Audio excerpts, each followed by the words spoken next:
Hey everybody, welcome back to another recipe from the backyard. What I'm doing today is actually going to be a venison recipe. I'm getting some rosemary right now. This was actually a request. One of my subs and good friend, Garrett, asked what was my favorite deer recipe. And my very favorite deer recipe is really simple. It's just, a pan fried steak that's been breaded with flour, salt and pepper, paprika, pounded out and fried, but I think everybody knows how to do that one, so I was thinking I might do something a little bit more in depth than that. So anyway, I'm gonna cut a few more herbs out of the yard here and show you what I'm doing. I got the rest of my herbs cut. I got some fresh thyme in there too, and a couple shallots, some garlic. It also came out of the yard, and then of course the deer. And this is a deer that I harvested this week, and normally I would not, when I do all my processing, I wouldn't leave any bones, any silver skin, any fat before I freeze them, but since this is fresh, you can kind of get away with doing the chops without getting that bone sour into them. So I've got 4 little, I guess the equivalent would be of a T-bone, and then 4 should be like, I guess, a New York cut with the bone in. So those are going to be the protein source, and the only other ingredients I'm really going to have besides my herbs and stuff down there is salt and pepper and olive oil. And I'll kind of show you how to put it together. Okay, the first thing we're going to do is get our garlic and shallots all peeled and diced up. And you can just dice those right together because it's all getting mixed up anyway.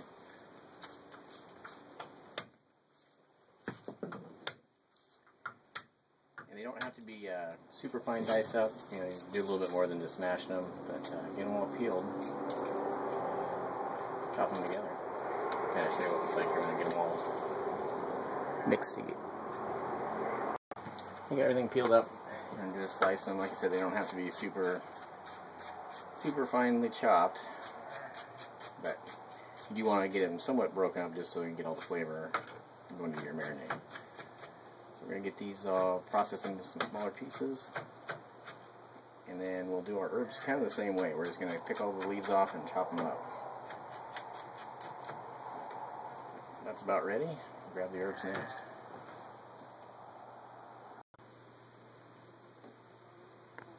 Okay, so that's about the coarseness of the chop. Get my shadow out of there. If I had to guess, it's probably about a 1/4 cup of shallot and garlic. 5 cloves and 2 shallots, and then probably 1/8 of a cup of your chopped herbs. So next thing we're going to do is we're going to grab a Ziploc, and we're going to add these 2 in there, and a tablespoon of salt, pepper to taste, and about 3 tablespoons of olive oil. I'll kind of show you what it look like once I got it all whipped together. Okay, once I got them all together, basically all I'm doing is kind of do a little shake and bake thing here. You get all of that fluid and oil, herbs, all kind of mixed up before you put your deer chops in. That way, when you put them in, they kind of have an equal coating of all the ingredients. But like we're about there, add those deer chops next. Okay, last little thing I'm going to do is I'm cutting up some fingerlings. Any potato would be fine. This is one of the ones we had recently come out of the ground. And I'm going to put those right in there with those deer chops and let them marinate too. I found that just being able to barbecue the potatoes along with the meat keeps the house cooler than having to either boil or bake them off. So we're going to add those. We'll kind of show you what the final marinade package looks like. So there it is. Basically ready to go back into the fridge. I'm going to let this marinate for about 5 hours. And then the whole thing will go on the barbecue. So anyway, we'll pull back out here in a bit and we'll finish it off. Okay, here we are 5 hours later.